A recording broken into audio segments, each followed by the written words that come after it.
Assalamualaikum warahmatullahi wabarakatuh. Alhamdulillah kita berjumpa kembali di dalam diskusi lintas agama yang membuka cakrawala berpikir kita untuk dapat menemukan kebenaran yang sesungguhnya akan pengabdian kita kepada Sang Maha Pencipta Allah Subhanahu wa Ta'ala yang mengutus para nabi dan rasulnya, agar kita tidak tergelincir menjadi orang-orang yang mensekutukan Allah Subhanahu wa Ta'ala. Diskusi ini akan disajikan oleh Don Ditan. Ayo kita simak perjalanan diskusinya bersama-sama berikut ini. Nah, orang-orang dulu mereka itu kalau marah ke anaknya maka akan didoain dengan doa yang baik. Gitu ya. Disebut Bahlul, artinya supaya kamu nanti jadi Baik. si Bahlul. Kok sekarang mengalami pergeseran? Iya, pergeseran makna ya. Nah, jadi Bahlul itu jahil gitu. Betul. Nah, maksud saya, Quran kan sudah begitu banyak pesan di dalam Quran yang mengajak kita untuk berpikir. Betul. Mengajak kita untuk mengingat, Ya. mengajak kita untuk istilahnya ya istilahnya kita ini siapa sih gitu kan. Nah, kemarin belum lama saya berdiskusi dengan Ustadz Nuruddin di sini, Masya Allah kan beliau juga banyak memberikan bukti bahwa Quran itu tidak mungkin karangan seorang manusia. Ya. Dengan segala macam ilmunya beliau lah, Masya Allah. Nah, sekarang gantian saya pengen dengar dari Ustadz Ahmad nih. Ya. Dan dengan Quran ini, apa yang tidak bisa ditolak oleh seorang manusia yang punya otak gitu. Iya. Jadi gini kok, setiap nabi itu kan punya mukjizat. Mm. Kita tahu Nabi Musa dengan mukjizatnya tongkat yang sakti mandraguna Ya. kan. Nabi Isa bisa mengobati segala penyakit. Ya. Dan mukjizat itu diperuntukkan untuk menguatkan dakwah para nabi. Yang biasanya begini, apa yang disombongkan oleh umat tempat Nabi itu diutus, Pada saat itu, mukjizat ya. datang menundukkannya. Ya, betul. Umat Nabi Musa gandrung dengan kesaktian, Sihir. maka kesaktiannya mukjizatnya modelnya begitu. Ya. Nabi Isa umatnya gandrung dengan ketobiban, Mm-mm. beliau punya kemampuan mengobati segala Betul. penyakit, bahkan menghidupkan yang sudah wafat. Membangkitkan ya. Nah, pertanyaannya, Nabi kita Shallallahu Alaihi Wasallam itu Sallallahu. diutus kepada bangsa atau kepada umat yang membanggakan apa? Maka itu kita akan tahu Quran lah jawabannya. Iya. Nah, ternyata kalau kita perhatikan di ruang lingkup yang masih awal, Quran itu atau Nabi berhadapan dengan bangsa Arab yang bangga dengan ilmu sastra, Syair. syair. Ya. Maka datanglah Al-Quran dengan model keindahan bahasa yang tidak tertandingi. Ya. Doni bayangkan ya, bagaimana brutalnya orang Arab dalam keahlian ilmu syair. Mereka itu punya perangkat untuk menjadi ahli syair, Kenapa? Karena kosakata bahasa Arab itu kan 12 juta kosakata. Bahasa Inggris saja hanya berapa juta itu. Paling banter 650 Iya, ribu. nggak sampai 1 juta ya. Nggak sampai. Bahasa Indonesia apalagi cuma seratusan ribu. 250 ribu paling banyak. Ya Allah. Kita fur aja 300 ribu lah. Bahasa Arab tuh 12 juta. Ya. Sehingga orang Arab itu bisa mengungkapkan sebuah kata yang tidak bisa diungkapkan oleh bahasa lain. Tidak bisa diterjemahkan dalam Tidak bahasa bisa lain. diterjemahkan. Dan mereka pada masa itu saking bangganya dengan syair, ada semacam kompetisi di pasar Ukaz. Itu bisa dikatakan pertandingan paling brutal di muka bumi. Oke. Kenapa? Karena didesain yang bisa tampil itu memang para ahlinya. Oke. Di antaranya aturannya begini. Kata itu tidak boleh diulang dalam syair. Oke. Nah, kalau Kau Doni saya minta coba bikin syair nggak diulang katanya. Itu aja sulit tapi masih bisa dibuat kan, Iya. disiapin aja bagus-bagus Iya, gitu. iya, iya. Tapi masalahnya nggak boleh digunakan oleh penyair yang lain. Oke. Jadi kalau Kau Doni misalnya nyair, terus ada kalimat boleh digunakan, saya seketika itu harus merubah dengan kalimat yang sama sekali tidak boleh sama. Oke. Bangsa dengan keahlian seperti itu, tiba-tiba datang Al-Quran. Menantang. Wa in kuntum fi raibin mimma nazzalna ala abdina fa'tu bi suratin min mislih. Iya. Kalau kalian kalian ragu dengan apa yang ada. Bikin. Iya, silakan bikin. Nggak usah satu kitab kebanyakan, Iya. satu surah. Satu surah. Makanya kan saat itu ada budak. Ya. Ini para penyair-penyair ini lagi jam rehat, habis tanding itu. Oh. Tiba-tiba budak itu sambil jalan dia baca potongan ayat Al-Qur'an. Wa auhayna ila ummi Musa an ardi'i fa idza khifti 'alaiki fa'alqihi fil yamini. Terus dia baca sampai akhir. Itu orang Arab melongo. Ini bahasa apa? Indah dan lemas mendayu-dayu dan padat makna. Iya. Kan Quran itu di situ Iya, kehebatannya. iya, iya. Dia ringkas, indah, Iya. ya, dan maknanya itu padat. Iya. Di kalimat sependek itu ada 2 perintah, ada 2 larangan, ada 2 berita, ada 2 informasi besar. 8 informasi penting dicakup di satu kalimat yang indah meliuk-liuk. Dan itu nggak bisa dilakukan kecuali Al-Quran. Maksud saya gini Ustaz, orang-orang kafir Quraisy pada saat itu yang ahli-ahli syair, mereka kan paham kata-kata yang di dalam Quran. Cuman mereka kan, istilahnya apa ya, terpesona dengan keindahan atau eloquence-nya bahasa di dalam Quran kan ya. Walaupun sama-sama bahasa Arab nih. Betul. Bahasa Arab Quran dengan bahasa yang Arab yang mereka pakai sehari-hari ini kan berbeda gayanya. bukan berbeda dalam artian misalnya antara bahasa Jawa Timur dengan bukan gayanya. Orang Arab mereka akan tahu bahwa bahasa Quran itu punya ciri khas, intinya begitu. Dia bukan bahasa sehari-hari kan? Hari-hari dan bukan juga bahasa Nabi Muhammad. Nah, ini menjadi dalil lagi kok. Betul. Biasanya orang itu kalau katakan menulis fotografi atau buku tulisan itu akan mengungkapkan tentang jiwanya, rasanya kan. Tapi Quran tuh sama sekali berbeda dengan bahasa Nabi Muhammad. Kita kalau baca Quran dengan bahasanya, dengan gaya bahasa hadis itu beda sekali. Dari situ aja kita akan tahu bahwa ini dua pribadi yang berbeda. Iya, nggak mungkin karangan manusia. Nggak mungkin. Terus yang kedua, biasanya orang itu akan sesuai dengan dirinya kan. Kalau lagi sedih ya tulisannya melo, curhat. Tapi kita perhatikan Quran. Ketika Nabi Muhammad di Mekah itu kan lagi sakit-sakitnya tuh. Tapi justru ayat bicara tentang kegagahan, bicara kekuatan, bicara tentang dan itu menjadi bukti tersendiri. Nggak mungkin dibuat oleh Rasulullah SAW. Jadi sebenarnya juara syair pada saat itu pun mengakui bahwa itu bukan karangan Nabi Muhammad ya? Nggak mungkin. Mereka mengatakan bahwa ini, bahkan mereka kemudian cenderung mengatakan ini sihir. Nah itu ya betul. Ya kan? Sedangkan mereka juga akhirnya berdebat satu sama lain. Kita ini sudah tahu sihir itu seperti apa, kan? Sihir itu ada tipu-tipunya, ada unsur kan, ada unsur magisnya. Ini enggak. Ini akal sehat kita nggak bisa membantah. Nah ini belum selesai kok. Jadi mukjizat Quran itu bukan hanya dari sisi bahasa. Karena kalau kita katakan itu, kita sama dengan mengatakan ya Quran hanya untuk orang Arab. Sedangkan Nabi kita SAW itu diutus untuk seluruh bangsa. Bahkan hari ini, maka apapun yang diagungkan, disombongkan, dibesar-besarkan oleh umat Nabi Muhammad, itu Quran datang untuk menundukkannya. Sehingga kemudian kita perhatikan ketika abad pertengahan manusia mulai gandrung dengan teknologi, dengan sains. Akhirnya kemudian di dalam Quran ditemukan informasi-informasi kaitannya dengan ilmu pengetahuan. Bagaimana gunung yang berarak, watarol jibalu tahsabu jamidatan fayatamuru marusahab. Gunung itu berjalan seperti beraraknya awan. Gunung itu pasak gitu. Pasak. Terus kemudian bahkan sidik jari. Bala qadirina ala anusawiya banana. Bahkan mungkin Qahdani agak kaget. Pada masa Islam dahulu itu ilmu-ilmu besar dilahirkan. Ini ilmu bukan hanya ilmu agama. Kalau ilmu agama jelas rujukannya Quran. Ilmu-ilmu yang kita sebut dengan ilmu umum itu banyak merujuk dari Quran. Betul. Kira-kira di abad 7, 8, 9. Penerbang seperti Ibnu Firnas itu gara-gara mempelajari surah Ar-Rahman. Masya Allah.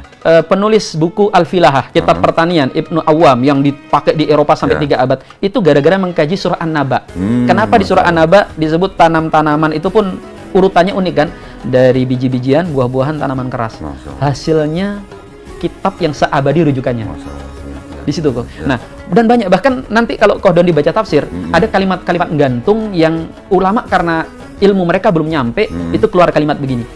Kita nggak bisa menjangkau kecuali bisa menafsirkan ini saja. Kelihatannya nanti anak kita, generasi berikutnya akan bisa mengungkap ayat ini. Contoh, misalnya ketika mengkaji surah At-Tariq, was-sama'i datir raja, was-sama'i datir raja, dan langit yang punya hujan. Terjemahnya begitu. Kenapa? Karena ulama hanya bisa menafsirkan roja itu dengan hujan. Mau ditafsirkan apa sudah nggak bisa. Literalnya. Tapi sebenarnya kalau secara bahasa nggak tepat kok. Karena roja itu dari kata roja'a. Suami istri kalau cerai rujuk kembali. Akhirnya mereka berteori bahwa hujan itu sebenarnya adalah air dari bumi yang ditarik ke langit, diputar dan diturunkan. Itu aja sudah keren. Kenapa? Karena di masa itu Eropa masih berkeyakinan hujan itu dari danau yang ada di di langit. Makanya kalau ada guntur katanya itu gerobak Tuhan lagi dorong air. Orang Islam di abad itu sudah berkeyakinan air hujan adalah air di bumi yang dinaikkan. Sudah sekeren itu pun masih keluar bahasa mereka apa? Ada rahasia yang kita belum tahu. Sekarang baru kita nyadar bahwa langit punya fungsi mengembalikan. HP kita itu kan melempar signal, ditangkap, dilempar lagi. Dikembalikan. Masya Allah. Jadi belum lagi siapa tadi? Ibnu Sina. Semuanya rujukannya Quran. Belum lagi Al-Khawarizmi. Nah, sampai kemudian berkelanjutan bahkan sampai hari ini kok. Hari ini kayaknya kan zamannya angka kan. Kita itu logaritma itu apa kalau bukan angka kan? Ternyata kemudian belakangan di Quran mulai ditemukan, walaupun ini ilmu baru awal, masih prematur sekali, rahasia-rahasia angka. Ya, misalnya, kenapa Al-Quran itu ketika menyebut satu kata atau satu kalimat, ternyata jumlahnya presisi. Betul. Jumlah hurufnya. Nanti ketika menyebut kata pertengahan, kata pertengahan itu wakadzalika ja'alnakum ummatan wasata. Kami jadikan kalian umat wasat, pertengahan. Itu di surah Al-Baqarah. Al-Baqarah itu berapa jumlah ayat? 286. 286. Berarti tengahnya 143. 143. Itu ada di 143. Masya Allah. Nanti ada kata wusto, pertengahan. Iya. Hafidhu ala sholawati wa sholatil wusto wa kumulillahi qanitin. Kata wusto itu pas di tengah kok. Kesini 3 kata, di sini 3 kata, 17 huruf, 17 huruf. Itu nggak mungkin buat oleh. Bukan, maksud saya gini, oke lah, Quran itu ditulis oleh sahabat-sahabat Nabi. Kemudian ketika dikanonisasi pada zaman Khalifah Abu Bakar, yang menulis dan menjadikan mushaf juga sahabat-sahabat Nabi.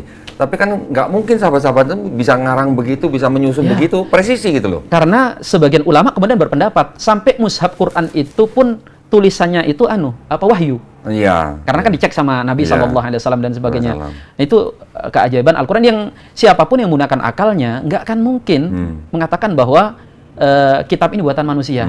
Mana ada kitab yang berani dengan PD-nya nantang buat, ya? Nggak, dan itu tantangan ini masih berlaku 15 abad. Ya. Tidak ada yang berhasil dapat hadiah Ya.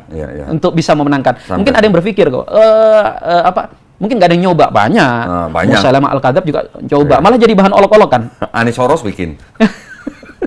Lawan debatnya almarhum Syekh Ahmad Didat Ya, bikin. Iya, Tapi- sampai saya beli. Tapi saya malah kasih. menunjukkan apa? Diketawain sama guru-guru kita yang di MUI. Saya kirim ke MUI, diketawain sama guru-guru MUI jadinya. Nah, saya tadi ingat ketika Ustadz menyebutkan Quran surat At-Tariq. Di Quran surat At-Tariq ayat 5 sampai ayat ke-8. Itu saya ingat banget itu dulu waktu saya baru-baru belajar tentang keajaiban Quran. Ada tuduhan dari orang-orang yang tidak bisa bahasa Arab, tapi dia menyerangnya dari terjemahan, ya, dan juga dari susunan kalimat atau frase-frase. Tidakkah manusia memperhatikan dari apa dia diciptakan? Dia diciptakan dari air mani yang terpancar, ya. Ya. Terusannya begini, yang keluar dari antara tulang dada dan tulang sulbi. Ya, orang yang menggunakan terjemahan menyerang Quran bahwa mana ada air mani keluar dari antara tulang dada dan tulang sulbi, kan begitu. Ternyata di situ ada kata yakhruju, ya, yang dikeluarkan. Ternyata saya baru tahu yang dikeluarkan itu bukan air maninya, tapi manusianya. Masya Yakhruju Allah, min saya bilang, baini salbi wa tarab, itu salah menerjemahkan, salah salah ini. Masya Allah, saya bilang, jadi, oh alah, jadi yang ketika kita berada di rahim ibu, kan kita berada di antara tulang dada dan tulang sulbinya ibu. Betul di situ. Gini kok, jangankan sampai Quran itu mau dibantah, Quran itu mau didustakan, Quran itu diragukan aja nggak mau. Iya ya. Kan dalikal kitabula Raiba fihi, fihi, tidak ada ya. keraguan. Nah, Quran itu kok nanti susunan kalimatnya, kalau ada kata yang berpeluang orang meragukan, akan diganti dengan diksi kata yang lain supaya orang yakin. Saya kasih contoh misalnya. Ketika Al-Quran mengungkapkan tentang orang munafik, itu ada ayat yang bunyinya, ma ja'alallah li rajulin min jawfi min qalbaini fi jawfi. Allah tidak menjadikan pada diri seseorang itu ada 2 hati di rongga badannya. Ya. Artinya itu sebenarnya sindiran. Kalau ente iman aja. Kalau kafir aja. Nggak ada orang itu ceritanya ada 2 hal yang bertentangan di dalam hatinya. Tapi lihat uniknya, kata di situ manusia menggunakan kata rojul. Rojul kan laki-laki. Harusnya kenapa nggak menggunakan nas atau insan? No, ternyata Quran tuh nggak mau nanti ada yang nyinyir begini. Kalau kata insan, ada kok manusia yang di dalam rongga tubuhnya itu 2 hati. Siapa? Ibu-ibu hamil, hati dia dan hati janinnya. Anaknya. Walaupun itu sebenarnya bisa aja kita jelaskan, itu kan bukan hati dia yang sebenarnya. Tapi saking nggak mau dibegitukannya Quran, diganti dengan kata yang nggak mungkin untuk didustakan. Meminjam kata rojul. Laki-laki. Nah, seperti tadi, balik lagi di Quran surat At-Tariq, orang menyerang. Itu kalimatnya diterjemahkannya air mani yang terpancar, yang keluar dari, atau yang dikeluarkan dari antara tulang dada dan tulang sulbi. Frase kalimatnya memang kan kalau mengikuti kaidah orang biasa berbahasa Indonesia, yang dikeluarkan harusnya kan air maninya, karena air mani yang disebutkan terakhir sebelum ada kata yakhruju gitu kan. Tapi ternyata kan bahasa Arab di dalam Quran itu kan tidak harus seperti kaidah orang bahasa Indonesia, ya kan? Punya kaidahnya sendiri. Punya kaidah sendiri. Nah, itu yang kadang-kadang orang tidak tahu kaidah bahasa Arab menyerang berdasarkan terjemahan, Ustaz. Ternyata kuncinya ada di ayat 8 bahwa Allah Subhanahu wa taala berkuasa membangkitkan orang. Dari situ berarti ayat 5, 6, 7 sampai ke 8 ini lagi ngomongin manusia, bukan lagi ngomongin air mani gitu maksudnya. Betul. Masya Allah, saya bilang gitu ya. Makanya Quran itu kok kitab yang ajaib kan. Biasanya kan namanya buku ditafsirkan, dijelaskan. Kalau sudah zaman semakin ke belakang ya semakin habis lah bahan objek garapannya. Iya. Tapi Quran kalau kita perhatikan dari awal kemunculannya sampai hari ini, kitab tafsir tidak pernah kering, diterbitkan, dimunculkan. Dan uniknya semakin ke belakang, tafsir itu semakin tebal. Nah, saya pengen nanya Iya. tentang tafsir ini Ustaz nih. Di tradisi Islam itu kan ada tafsir yang memang untuk menafsirkan ayat-ayat Quran. Ya. Ini seperti jembatan ketika kita mungkin harus mengambil referensi dari Quran atau hadis sahih. Sebelum ke hadis sahih atau sunnah, kan kita masih ada tafsir nih. Ya. Kriterianya apa Ustaz? Tafsir seseorang itu diterima oleh jumhur ulama, kriterianya. Ya. Jadi tafsir itu secara umum terbagi menjadi dua. Tafsir bil ma'tsur, tafsir bi ra'i. Ini menunjukkan keluasan Islam. Kalau tafsir bil ma'tsur itu tafsir yang menafsirkan Quran, ayat ditafsir dengan ayat, ayat dengan hadis. Artinya dia dengan standar nas-nas agama. Sehingga ini cenderung yang menjadi referensi pokok untuk kemudian ulama misalnya menyimpulkan hukum. Gitu. Nanti ada jenis yang kedua namanya tafsir bi ra'i, tafsir dengan logika. Nah, di sini permainannya nanti kata-kata, bahkan teknologi masuk di situ, kemajuan yang ini cenderung tidak menjadi sumber hukum dalam Islam, tapi menjadi referensi ilmu pengetahuan. Ada yang relevan di zaman kita hari ini, ada yang karena terpaku tadi seperti contoh yang saya sampaikan, hanya hujan, bukan salah sebenarnya, cuma kurang lengkap. Ada yang menjadi decak kagum hari ini kok. Kita lihat, ya Allah, ternyata Quran itu sedalam itu. Ya. Antum kebayang, misalnya di kitab tafsir itu ada yang model begini kok. Kata pendek dalam Al-Quran, kemudian ulama mengatakan ini, di kalimat ini ada 10 penjelasan. Di kalimat ini ada 20 penjelasan. Seperti itu modelnya. Nah, terus itu kriteria untuk jenis tafsir. Jenis tafsir. Kalau kriteria untuk orang yang menafsirkan, nah, itu kriterianya apa Ustaz? Nah, tafsir yang diterima itu dari para sahabat, jelas. Dari para sahabat, biasanya nanti kalau itu jenis tafsir bil ma'tsur ya, dengan riwayat, itu akan mengatakan ini tafsir dari Ibnu Abbas, ini tafsir dari Umar bin Khattab, dari sahabat. Jadi rata-rata tafsir dengan pengambilan hukum diambil dari para sahabat. Cuma nanti kembali lagi kok, kadang dinisbahkan pendapat ini ke sahabat seperti Ibnu Abbas, nanti diteliti apakah penisbahan ini tepat atau tidak. Karena pendapat Ibnu Abbas itu jelas punya otoritas yang sangat kuat dalam Islam. Beliau disebut sebagai turjamul Quran, juru bicaranya Al-Quran. Tapi kadang ada yang suka, ya itu tadi, nyuplik nama beliau untuk menguatkan pendapat. Nah, pada ujungnya nanti diteliti lagi, apakah ini sah atau tidak penafsirannya. Nah, maksud saya lebih dalam lagi, lebih detail lagi.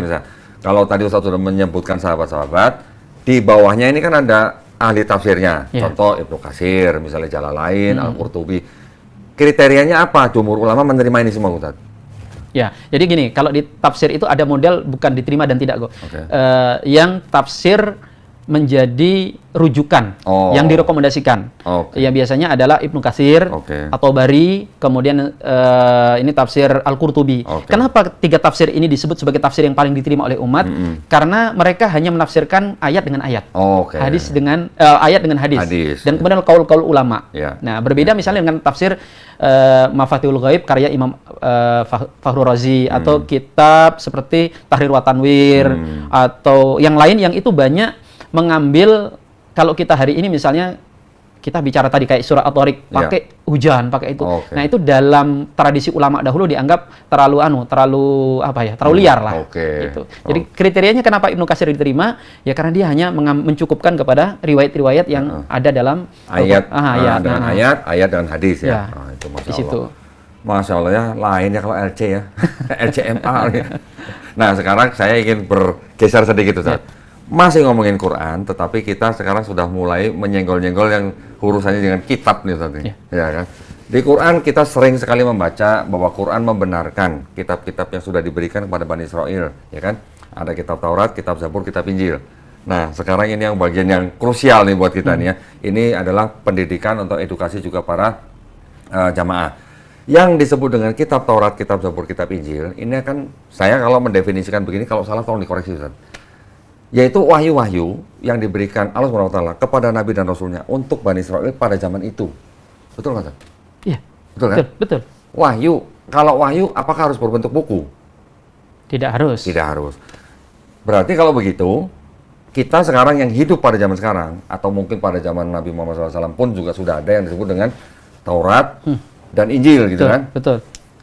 Yang jadi pertanyaan besar ketika saya sudah mulai masuk ke dalam Islam dan mempelajari tentang Qur'annya, yang dimaksud dengan kitab Taurat dan kitab Injil yang disebutkan dalam Quran itu, apakah kitab Bible-nya Yahudi dan Bible-nya Kristen? Itu pertanyaan saya. Ya. Ada pandangan nggak? Gini kok. Jadi kemarin tuh ada yang pertanyaan tajam begini. Ustadz, kita itu kan di antara rukun iman kita selain kepada Allah, Malaikat, ya Allah. malaikat, terus kitab-kitab. Kitab-kitabnya. Kenapa harus kitab-kitab, Ustaz? Kan harusnya kitab aja Al-Qur'an. Iya. Kalau kitab-kitab berarti kita harus beriman selain Al-Qur'an kepada Injil, Taurat, dan Zabur. Ya. Apa manfaatnya? Toh kemudian begitu kita beriman, kita nggak boleh mengimani yang hari ini diklaim sebagai Taurat dan Injil. Betul. Kan gitu kan? Ya. Jadi kata gini, kita nggak ngimani, kita nggak boleh Ya. karena itu rukun iman, tapi kita imani nggak ada faedahnya. Bahasanya Ya. apa faedah? Saya jelaskan, bukan begitu. Ya. Ini justru menjadi dalil bagaimana kebenaran Al-Quran. Kan Quran ini, atau Nabi SAW sang pembawa Al-Quran, dituduh plagiat, Ya. dituduh buat-buat. Ya. Itu semuanya menjadi jawaban bahwa mustahil kalau Al-Quran dan Rasulullah itu pendusta. Kenapa kok? Kita tahu tabiat pendusta. Namanya pendusta itu punya motif jahat. Ketika misalnya ada orang ngaku jadi dokter, maka dia biasanya akan buruk-burukkan dokter-dokter yang lain. Ya. Tapi Rasulullah SAW itu Salam. nggak mungkin perilakunya itu dialamatkan atau disamakan dengan pendusta. Betul. Beliau jadi seorang nabi, nggak pernah keluar kalimat beliau yang melecehkan nabi-nabi sebelumnya. Malah justru ajaran beliau datang mensucikan para nabi dari fitnah-fitnah yang dibuat oleh ahli-ahli kitab, kan gitu kan. Seperti Nabi Lut yang dikatakan berzina dengan 2 putrinya. Ya. Nabi Sulaiman yang Mati musyrik. bikin sihir mati musyrik. Ya. Nabi Ibrahim yang katanya malah istrinya disodorkan untuk dizinahi oleh Raja Mesir. Kan diluruskan dalam Ya. Islam, nggak begitu jalan ceritanya, gitu kan. Nabi Daud yang Nabi Daud yang binor, suka binor, bini Binor. orang. Itu kan diluruskan dalam Ya, Islam. ada. Semuanya Nabi itu diputihkan. Mana ada pendusta yang melakukan itu? Nabi Harun bikin patung sapi. Bikin patung sapi, padahal yang bikin orang lain. Samiri. Ah. Nah, dari itu akhirnya orang yang menggunakan akal sehatnya kan tahu bahwa nggak mungkin Muhammad ini punya, minimal kalau orang pakai akal sehat, punya motif jahat. Kalau Nabi Muhammad SAW itu pendusta, nggak mungkin dia dapat gelar Al-Amin kan? Atau dia gini kok, minimal dia nggak belain, dia mendiamkan aja, netral. Ya. Kan dengan ini diuntungkan beliau kan. Ya. Semua nabi buruk cuma dia yang bersih. Ya. Tapi apa Rasulullah kalimat yang keluar beliau? Beliau justru mengatakan begini, la tufaddilu baina anbiya'illah. Jangan kalian lebih-lebihkan nabi-nabi Allah dari yang lain. Kalimat beliau juga mengatakan, man qala anni afdalu min Yunus ibn Matta faqad kadzab. Siapa yang mengatakan bahwa aku lebih baik daripada Yunus ibn Matta, ya Nabi Yunus, dia telah berdusta. Padahal kenapa Nabi Yunus yang disebut Nabi Yunus ini kan sering digambarkan sebagai nabi yang secara grade paling bawah. Karena dianggap nggak sabar gitu kan. Itu aja Nabi Muhammad nggak suka dilebihkan dari Yunus. Apalagi dari grade yang agak lebih tinggi. Apakah itu perilaku pendusta? Nah, Al-Quran ketika mengatakan beriman kalian kepada Injil, kepada Taurat, untuk mengatakan bahwa ini Al-Quran bukan buatan pendusta. Karena tabiat pendusta nggak melakukan itu. Ini hikmah yang pertama kok. Hikmah yang kedua adalah siapapun yang mempelajari Al-Quran dan kitab-kitab samawi akan langsung bisa membedakan mana yang masih otentik, mana yang sudah diotak-atik. Iya, betul. Kok Dondi aja kayaknya nggak sampai mendalami bahasa Arab kan. Belum. Kemudian membandingkan dengan Injil yang berbahasa Arab misalnya. Walaupun ada, tapi saya nggak tertarik jadi bahasa Arab nggak bisa. Saya nggak berbicara yang aktif dalam bahasa Arab. Walaupun saya punya Bible yang dalam bahasa Arab, tapi saya pikir itu sudah nggak perlu, karena bahasa Arabnya Bible itu jauh beda dengan bahasa Arab Quran. Berarti bisanya Arab Nyangdi, Arab Pating Genah. Nah, gitulah kira-kira. Nah, maksud saya di depan kita sekarang ada 2 kitab, ya. Yang satu ini kitab Tanakh, ini adalah Bible-nya orang Yahudi. Yang satu lagi ini kitab yang disebut dengan Injil. Yang Tanakh yang punya Yahudi ini di dalamnya ada Torah, Nevi'im, Ketuvim. Yang Injil ini ada yang namanya Injil Matius, Markus, Lukas, Yohanes. Injil. Ini setelah, ya kalau orang yang sudah di bidangnya, kita bisa mengatakan bahwa ini bukan Taurat dan Injil yang dimaksud oleh Quran, kan? Setuju? Kalau dalam teologi Islam dikatakan bahwa di dalam ini masih dimungkinkan. Nah, kalau bicara di dalamnya masih ada kebenaran, saya setuju. Ya, selalu begitu bahasanya. Di dalam ini masih ada kebenaran, baik yang di dalam Bible Yahudi dan Bible-nya Kristen. Saya masih berani bilang masih ada kebenaran. Betul. Tetapi bercampur juga dengan sudah kebatilan. Jelas. Betul. Kan betul? Betul. Berarti kalau ada campuran kebatilan, bisa nggak disebut ini Taurat dan Injil yang sudah diturunkan Allah kepada Bani Israel? Bisa, tapi dengan keterangan KW. Misalnya, ada nabi nggak setelah Nabi Muhammad? Tidak ada. Ada. Buat kita maksudnya? Ada kok. Tapi dengan tambahan, nabi palsu. Oh. Sama. Masih ada nggak Taurat? Ada, tapi yang palsu. Bukan. Kalau maksud saya berarti, apakah ini Taurat dan Injil yang dimaksud Quran? Ya. Kan ini tidak bisa disebut itu. Iya. Karena Kalau sudah ada kalau disebut maka disebut Injil palsu. KW. KW. Nah, jadi maksud saya sedih Ustaz, ketika ada Ustadz misalnya menyebut kitab orang Kristen dengan sebutan Injil. Ya. Atau Ustadz kita menyebut kitabnya orang Yahudi dengan sebutan Taurat. Karena ini bukan Taurat dan Injil yang dimaksud Quran, gitu maksud saya. Betul. Tapi saya sempat juga menyampaikan ke beberapa teman-teman, kenapa nggak menggunakan, ini kan sebut aja Alkitab atau sebut aja dengan Torah dan sebagainya, biasanya untuk menghindari ini, penistaan. Oke. Ya kalau itu masih bisa kita terima, ini disebut Injil. Karena kalau disebut Alkitab, itu, atau bicara Nasrani, kenapa disebut Nasrani? Karena Kristen itu, apakah Nasrani itu aja menjadi ini topik problem? lain lagi nih, Iya, ya. tapi biasanya menggunakan istilah itu termasuk saya, demi menghindari. Nah makanya dari sini nanti belajar di Kodondi bagaimana supaya diskusi-diskusi seperti ini tidak masuk ke ranah seperti itu. Ya, diskusi kita ini satu sebagai edukasi buat umat Islam, Betul. juga untuk menempatkan posisi kita sendiri, posisi Islam. Posisi Ya. Islam. Jadi supaya posisi kita tuh jangan dikorek-korek, disama-samain dengan alasan yang ujung-ujungnya mengajak kita untuk masuk agama mereka. Ya. Gitu ya. Nah, ini Betul, saya kasih tahu, Ustaz. Kitab ini tulisannya begini. Ini sengaja dibuat dengan nama siapa nih, Ustaz? Saya tunjukin. Nama tokohnya siapa di sini? Silsilah Isa Al-Masih. Nah, kalau yang buat orang Kristen, mereka nulisnya silsilah Yesus Kristus. Yang ini buat orang Kristen. Yang ini sengaja dicetak untuk siapa? Untuk orang Islam. Gitu ya. Ini dibagi-bagikan ke rumah orang Islam, Ustaz. Tuh. Tapi uniknya kemudian di belakangan ini ada kalangan apologet yang malah katanya jangan nyamakan kami, aneh kan? Padahal mereka yang pengen nyaman. Kalau itu saya jawabnya gampang. Kalau gitu kitab ini terbitan LAI juga. Ini LAI juga, Ustaz. Terbitan resmi ya? Ini LAI juga nih, lihat. LAI 2011 nih. Iya. Kalau gitu saya tinggal nanya, kalau begitu kitab suci Injil terbitan LAI tahun 2011 ini yang menggunakan nama Isa Al-Masih itu maksudnya Yesus atau bukan?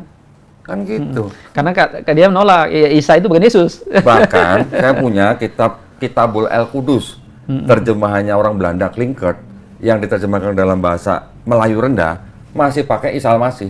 Ya. Nah, maksudnya apa?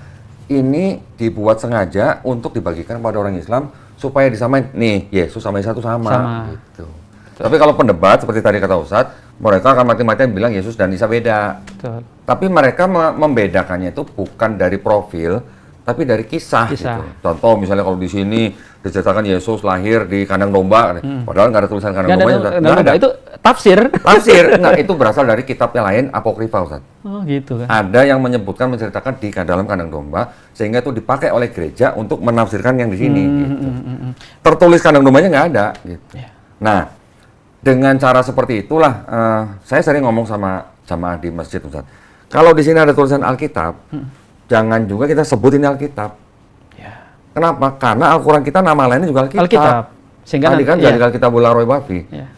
Kalau kita sebutin ini Alkitab, rancu nanti sama Quran, gitu maksud saya. Dulu ketika saya masih SMP itu, di gereja, perdebatan dengan teman-teman Nasrani di sana, orang Kristen itu lucu. Mereka mengatakan, itu yang disebut di kitab kalian Al-Quran, yang nggak ada keraguan itu bukan Al-Quran. Dalikal kitab. Ya kan ini kan perspektif masing-masing ya Ustaz ya. Yeah.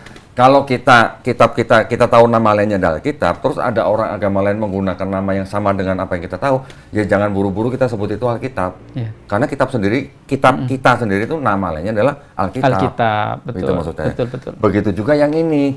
Kalau kita baca di Quran, Nabi Isa alaihissalam menerima kitab Injil, apakah Nabi Isa menerima buku jatuh dari langit kan enggak? Ya, betul kan Ustaz? Betul. Jadi yang sudah saya ketahui, mohon dikoreksi Ustaz, kata kitab sendiri dalam Quran konteksnya itu bisa berupa wahyu yang dituliskan manusia, wahyu yang dituliskan menjadi buku, atau bisa juga itu hukum, aturan, perintah, ketentuan dari Allah SWT kepada suatu kaum tertentu. Iya, betul. Setuju, Ustaz? Betul. Berarti kan nggak harus berbentuk buku. Bahkan Al-Quran itu di masa Nabi SAW tidak dalam bentuk tulisan buku. Berarti kan kalau ketika Nabi Isa alaihissalam berkata, Kola ini Abdullah ataniyal kitabah wajalani nabi ya. Berarti kan bukan berarti Nabi Isa masih bayi terima buku dari langit kan? Bukan. Itu maksud saya. Alhamdulillah nih. Seperti itu. Berarti maksud saya, umat Islam jangan sebut kitabnya orang Kristen Injil. walaupun tulisannya Injil, Injil, gitu. ya. Karena ini bukan Injil yang diterima oleh Nabi Isa alaihissalam. Betul, Nah, betul. Itu poin saya, Ustaz. Barakallahu fikum. Karena apa? Karena di sini yang ditulis juga Injil Matius, Injil Markus, Betul. Injil Lukas, Injil Yohanes. Nah, Injil Yesusnya mana gitu, ini juga nggak ada. Betul. Saya akan berikan apa namanya? Malah kitab ini mendukung poin saya, Ustaz. Ada yang begini, tulisannya begini. Ini juga sering saya pakai nih. Lukas 20 ayat 1. Lukas 20 Ayat 1. ayat 1 ini, pada suatu hari ketika Isa sedang mengajar di bait Allah Ya. dan memberitakan Injil kepada orang banyak. Memberitakan Injil. Ya. Apakah Injil yang dimaksud yang diberitakan Yesus itu adalah bukunya Matius, Markus, Lukas yang dijepit di sini? Jelas nggak Kan mungkin. bukan. Jelas nggak mungkin. Berarti di situ Yesus pun menerima wahyu kan Iya. dari yang disebut Bapa gitu lah. Nah, itu maksud saya. ya ini kita membangun apa namanya? Pemahaman bahwa kita tetap harus menghormati kitab suci orang lain. Iya. Tetapi jangan buru-buru anggap bahwa ini kitab 2 ini yang dimaksud oleh Quran kita. Iya. Gitu maksud saya. Atau kalau toh dari sisi penafsiran yang dimaksud adalah Injil yang ada, Quran juga memberikan keterangan bahwa Injil hari ini pun sudah diubah-ubah, Betul. Taurat diubah-ubah, Betul. dan sikap kita sudah diberikan panduan oleh Al-Quran, kita tidak boleh mengamalkannya. Betul. Kenapa? Karena sesuatu yang sudah bercampur, itu sudah nggak boleh lagi. Betul. Di ajaran Islam, air saja kalau bercampur dengan sesuatu yang ini sudah nggak bisa dipakai, Betul. apalagi panduan hidup. Betul. Kita kan hanya mengikuti apa namanya perintah daripada Nabi Muhammad SAW bahwa jangan kamu menerima semuanya, Iya. tapi jangan kamu tolak semuanya. Betul kan? Dan untuk bisa melakukan itu, mana yang diterima, mana yang ditolak, itu domainnya orang-orang seperti antum. Karena dari kemampuan menganalisa, meneliti, paling tidak masih bisa kebaca kok. Informasi-informasi yang ada di dalam Taurat atau dalam Injil atau Bible hari ini sebutannya, yang itu masih dimungkinkan redaksinya adalah asli dari Allah Subhanahu wa Betul. taala, seperti roh kebenaran. Betul. Yang ayat-ayat semisal itu yang vulgar mungkin sudah banyak dihapus. Ya. Tapi sepandai-pandainya penghapus maka akan lupa juga. Ya. Nah, ada yang Ya. itu kan nggak Ya, dihapus betul, itu. betul. Masih ada. Tidak ada kejahatan yang sempurna. Tidak ada kejahatan sempurna, itu lebih tepatnya. Karena roh itu kalau diterjemahkan ke Injil ke Roh Kudus nggak Ya, cocok. Numa ya. Nah, saya ingin mengatakan kepada Ustadz Ahmad begini. Di dalam kitabnya orang Yahudi dan kitabnya orang Kristen, ini masih ada ayat-ayat yang boleh dikatakan apa ya? Sejalan dengan Quran. Sejalan dengan ayat-ayat di Quran. Contoh, Bilangan 23:19 mengatakan Tuhan bukan manusia, Tuhan bukan anak manusia. Jelas sekali. Sama nggak dengan lam yalid walam yulad? Iya.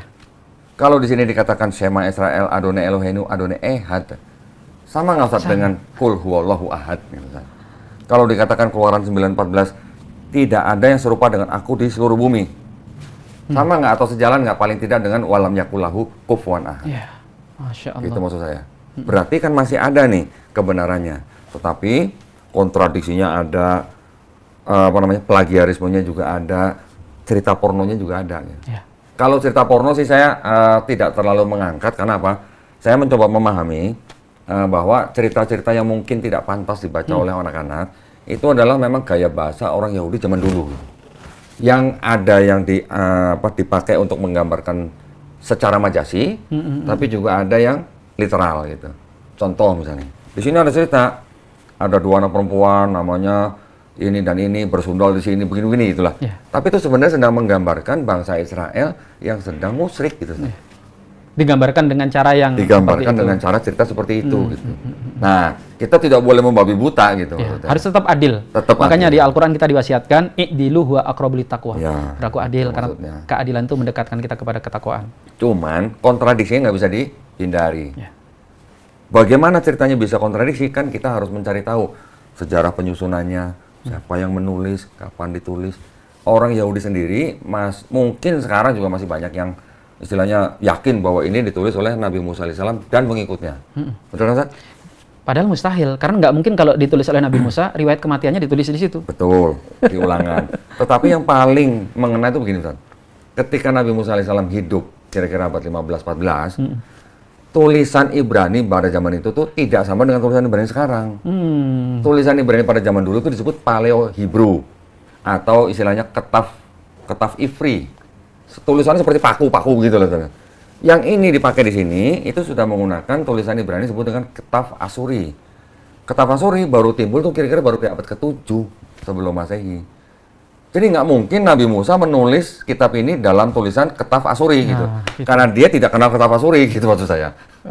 Satu. Yang kedua Ustaz, yang disebut dengan Torah, 5 kitab Musa atau Pentateuch, Kejadian, Keluaran, Imamat, Bilangan, Ulangan. Di dalam kalangan Yahudi sendiri ada 2 macam. Yang satu Torah Yerusalem, yang ini. Yang satu lagi Torah Samaritan. Saya ambilin bukunya sebentar. Ini mungkin juga informasi ini buat Ustaz Ahmad nih. Ada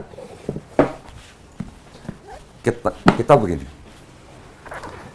Masya Allah, masih asli kok. Yang tulisan Ibrani ini yang tanpa tanda baca saat ini yang Samaritan. Yang sudah ada tanda bacanya ini adalah yang Yerusalem. Ada yang huruf yang ditebal-tebalkan itu Ustaz, yang tebal-tebal. Ini yang berbeda. Antara 5 kitab Musanya Torahnya Yerusalem dan Torahnya Samaritan, total ada 6.000 perbedaan. Masya Allah. Kalau sudah seperti itu, gimana mau dijadikan sebagai panduan? Pertanyaan saya, yang ditulis sama Musa, yang Yerusalem apa yang Samaritan? Gitu. Ya kan sudah membatalkan semua berarti gitu. Sampai detik ini nggak ada yang bisa jawab? Nggak ada. Nggak ada.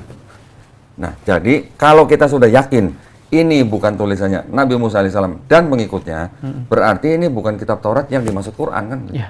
Betul nggak? Betul. Yang punya Kristen, kita lebih tahu lagi. Ada Matius, Markus, Lukas, Yohanes. Yang nulis saja namanya bukan itu. Nama-nama itu diatributkan oleh Bapak Gereja di abad kedua. Santo Papias 130 Masehi, Santo Irenaeus 180 Masehi. Berarti yang keempat ini bukan Injil yang diterima oleh Nabi Isa alaihissalam. Gitu.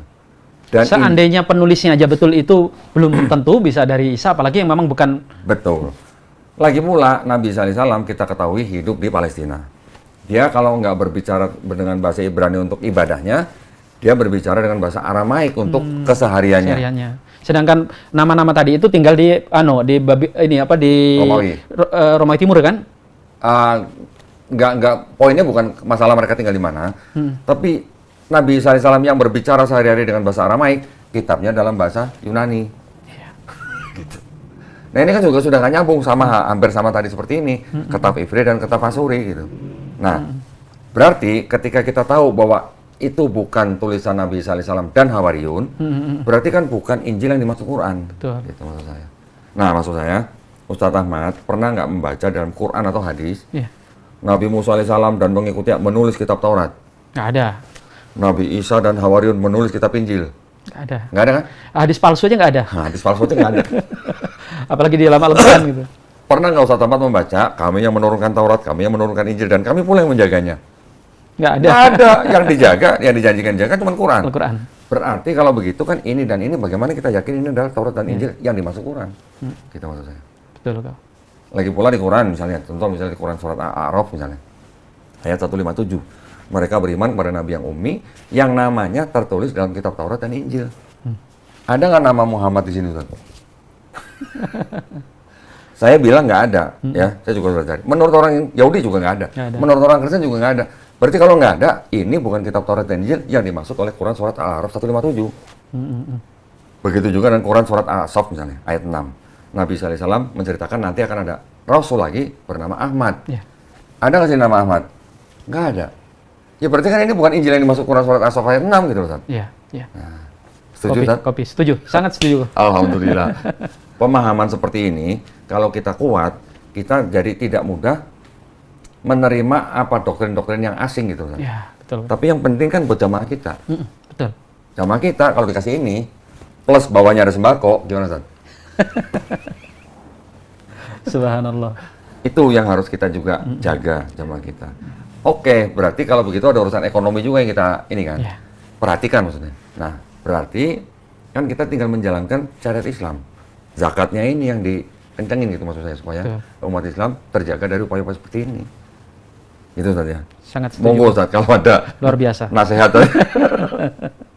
Ya harusnya begitu. Iya. Dan di Islam itu kan yang membuat dakwah menjadi efektif kalau ada sinergi.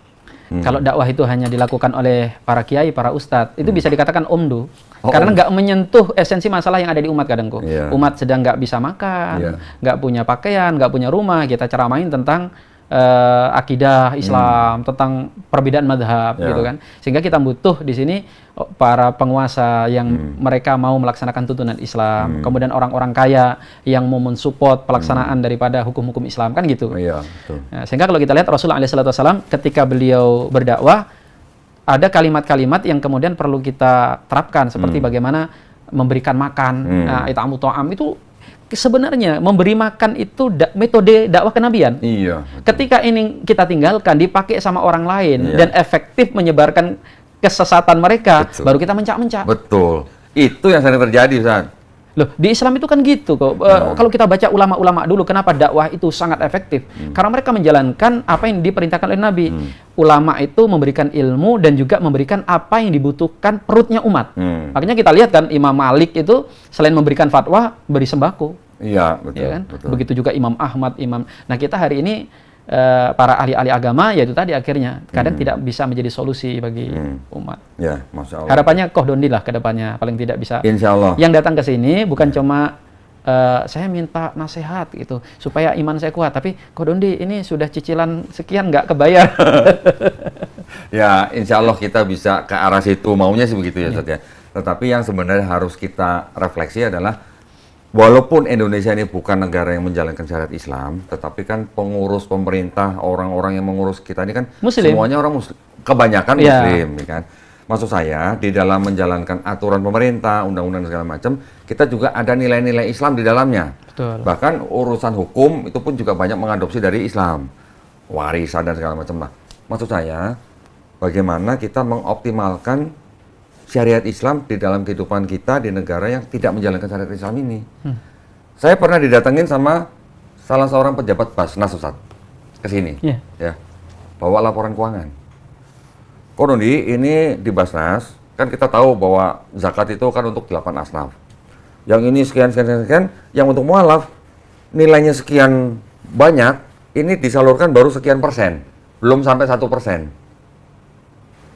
Sekian, Ustaz. Nah, kadang-kadang yang begitu kan kita harus cari bagaimana caranya menjalankan syariat Islam, khususnya zakat, untuk supaya bisa menjaga dan melindungi umat dari upaya-upaya Iya. pendangkalan akidah dan pemurtadan. Itu juga penting, Ustaz, masalahnya.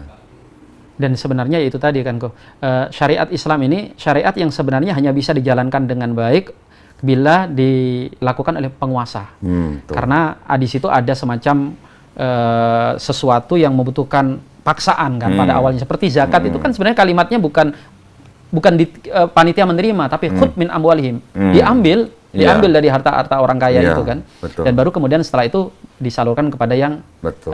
membutuhkan. Nah, sekarang kan yang banyak terjadi nggak seperti itu. Betul. Zakat tidak maksimal, tapi kebutuhannya kita Iya. sangat butuh gitu kan. Ya, Itu juga jadi itu problem. Masya Allah. Jadi alhamdulillah saya ketemu dengan LCMA tuh memang harus gali ilmu nih. Masya Terutama maksud saya dalam hal tradisi Islam yang memang setiap agama tuh punya tradisi masing-masing, Ustaz. Iya. Contoh maksud saya begini. Ini mungkin Ustaz sering mendengar bahwa di dalam Islam itu kan kita punya tradisi khususnya dari hari Sahih, Nabi kita Nabi Muhammad SAW menerima wahyu di Gua Hiro, ya kan, melalui malaikat Jibril alaihissalam. Agama lain juga mereka punya tokoh yang mungkin dianggap menerima wahyu dengan cara dan cerita masing-masing. Ini kita harus sama-sama menghormati, Ustaz, ya. Tetapi maksud saya, yang saya mau luruskan dengan dakwah saya dan teman-teman, ketika orang mereka yang datang ke saya selalu tanya, kamu ini mengaku pengikut Yesus atau pengikut Paulus? Seperti tadi Ustaz sebutkan, bahwa kalangan Kristen dan kalangan Yahudi menyebut Nabi Muhammad SAW sebagai Nabi palsu. Iya. Itu hak mereka. Hak mereka. Betul kan? Tetapi ketika kita mencoba membandingkan ajaran konsep ketuhanan dan konsep keselamatannya Nabi Muhammad SAW dengan ajaran Yesus di sini, ternyata sama konsep ketuhanan dan konsep keselamatannya. Kita nggak bicara syariat nih, nggak bicara syariat nih. Ketika kita bandingkan ajaran Yesus di sini dengan Nabi Musa yang di sini, ternyata juga sama. Semuanya tauhid gitu. Tapi ketika kita bicara Paulus, ada yang berbeda. Ada berbeda. Konsep ketuhanannya mungkin masih sama, ini bisa diperdebatkan, tapi konsep keselamatannya yang berbeda.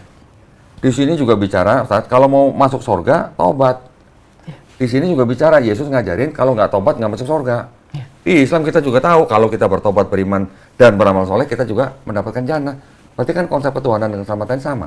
Betul. Tapi ketika Paulus, kalau mulutmu nggak mengaku Yesus sebagai Tuhan dan Juru Selamat dan percaya dalam hatimu bahwa Dia dibangkitkan oleh Allah dari antara orang mati, kamu nggak selamat.